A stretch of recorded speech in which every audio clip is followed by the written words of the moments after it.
ওকে, আসসালামু আলাইকুম। আমরা আজকে দেখব ক্যাপকাটে কিভাবে বাংলা লেখা যায়। অনেকে ক্যাপকাটে বাংলা লিখতে পারেন না। বাংলা লিখলে দেখা যায় যে লেখা ভেঙে ভেঙে ভেঙে ভেঙে যাচ্ছে। সো সেটার সলিউশন নিয়ে আজকে আমরা কথা বলবো। ঠিক আছে? তো অ্যাট ফার্স্ট আমাদের কাজ হচ্ছে আমরা প্রথমে ক্রোম ব্রাউজারে চলে যাব।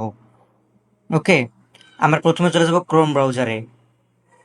দেন ক্রোম ব্রাউজারে গিয়ে আমরা সার্চ করব font BD, FONT BD, font BD লিখে সার্চ করে দিব আমরা। ঠিক আছে, তো ফন্ট বিডি লিখে সার্চ করার পরে দেখবেন যে আপনাদের সামনে এরকম একটা ওয়েবসাইটে চলে আসবে আর কি। তো আপনারা সুন্দর করে ওয়েবসাইটটাতে ক্লিক করবেন। ওয়েবসাইটটাতে ক্লিক করার পরে আপনারা চলে যাবেন হচ্ছে নিচের দিকে, একদম নিচের দিকে চলে যাবেন। ওকে, একদম নিচের দিকে চলে যাবেন। দেখুন অনেক রকম এখানে ফন্ট পাবেন, অনেক রকম। তো ধরেন আমার ভাল লাগছে কোনটা। আচ্ছা, এই ক্ষেত্রে আপনারা দেখেন এখানে অনেকগুলো ফন্ট আছে, ডাউনলোড করা আছে। দেখেন এই যে তাবাস্সুম যে ফন্টটা দেখতে পাচ্ছেন আপনারা, এই যে এটা দেখেন লেখা আছে শুধু কি ইউনিকোড টু স্টাইল। তার মানে কি এখানে এই ফোনটা ডাউনলোড করলে হবে না। আমরা এমন ফোন ডাউনলোড করব যেখানে লেখা আছে ইউনিকোড প্লাস ANSI। ওকে, ইউনিকোড প্লাস ANSI যেখানে লেখা আছে আমরা সেখানে ক্লিক করে দিব।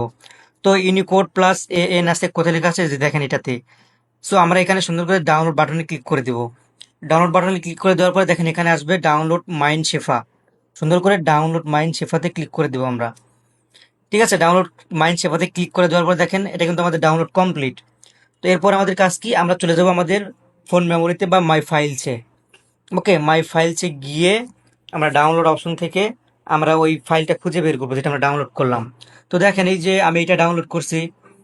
ঠিক আছে, তো আপনারা কাজ করবেন কি, এটাতে চাপ দিয়ে ধরে রেখে আপনাদের সামনে এক্সট্রা ঢের থাকতে পারে, জিপ ফাইল থেকে আনজিপ থাকতে পারে, এরকম কিছু লেখা থাকতে পারে। তো আমার যেহেতু ডিকম্প্রেস লেখা আছে, এক্ষেত্রে আমি ডিকম্প্রেসতে ক্লিক করতেছি। ওকে, যখন আমি ডিকম্প্রেসতে ক্লিক করব তখন এটা জিপ থেকে আনজিপ হয়ে যাবে। এই যে দেখেন এটা কিন্তু আলাদা একটা তৈরি হয়েছে, এই যে দেখেন আলাদা একটা ফোল্ডার তৈরি হয়েছে। ওকে, ফার্স্ট স্টেপ শেষ। এখন সেকেন্ড স্টেপ হচ্ছে আমরা আমাদের মোবাইল ফোন থেকে প্লে স্টোরে চলে যাব। প্লে স্টোরে যাওয়ার পর আমরা সার্চ বক্সে লিখব বাংলা কনভার্টার। বাংলা কনভার্টার লিখে দেখেন, বাংলা কনভার্টার লিখে লেখার পরে এই যে দেখেন প্রথমেই একটা ওয়েবসাইট অ্যাপস দেখতে পাচ্ছেন। এই যে এটা লোগোটা সুন্দর করে দেখে নেন সবাই। বিজয় টু অব্রোল যেটা লেখা আছে এটা ইনস্টল করবেন। যেহেতু আমার ইনস্টল করা আছে, তো আমরা জাস্ট এটা ইনস্টল করে রেখে দেবো এইভাবেই। ওকে, তারপর আমাদের কাজ কি, আমরা চলে যাব ক্যাপকাটে। ওকে, ক্যাপকাটে আসার পরে আমরা যেখানে বাংলা লিখবো সেখানে চলে যাব। ওকে, আমরা এখানে আসার পরে আমরা চলে যাবো টেক্সটে। দেখেন অ্যাড টেক্সট লেখা আছে, অ্যাড টেক্সটে ক্লিক করব। দেন এখান থেকে আমরা কিছু লিখবো এখানে। ওকে, ধরেন লিখলাম হচ্ছে, এখানে আমরা কি লিখবো এখন, এটা লেখার জন্য আমাদের কি করতে হবে, ওই যে আমরা যেই ডাউনলোড দিছি, আমাদের হচ্ছে যেই বক্সটা, এই যে বাংলা কনভার্টার যেটা, এটাতে যাবেন। এখানে আইসা ওখানে কি লিখবেন সেটা ওখান থেকে দেখে এখানে এসে লিখবেন, ওইটা দরকার হয় নাহলে আগে এখান থেকে দেখে নেবেন।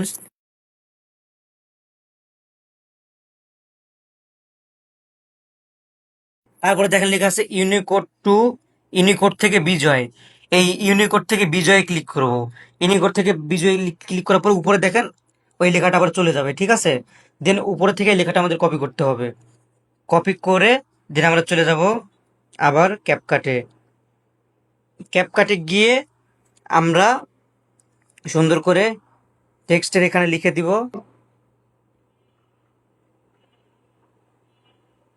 এইটা। ওকে, সো দেখেন আমার এটা আগে থেকে অ্যাড ছিল, আমি আপনাদের নতুন করে অ্যাড করাচ্ছি। আপনারা যখন এভাবে পেস্ট করবেন তখন আপনাদের সামনে উল্টাপাল্টা লেখা আসবে। ঠিক আছে, তো উল্টা লেখা লেখা আসলে এরকম ভয়ের কিছু কারণ নাই। আপনারা দেখেন যে এখানে প্লাস আইকন, নিচের দিকে দেখেন প্লাস আইকন। এই যে অ্যাড ফন্টে থাকবেন, অ্যাড ফন্টে থাকার পরে দেখেন প্লাস আইকন, প্লাস আইকনে ক্লিক করবেন। প্লাস আইকনে ক্লিক করার পরে যেই যে এখন যে নিয়ে এসছেন, মানে আপনাদের হচ্ছে ডাউনলোড করছেন যে ইয়েটা ফোনটা, ওইটাতে যাবেন। তো আমাদের কি ছিল, মাইন শিফা, তাই না? সো এই যে আমরা চলে মাইন শিফাতে চলে গেলাম।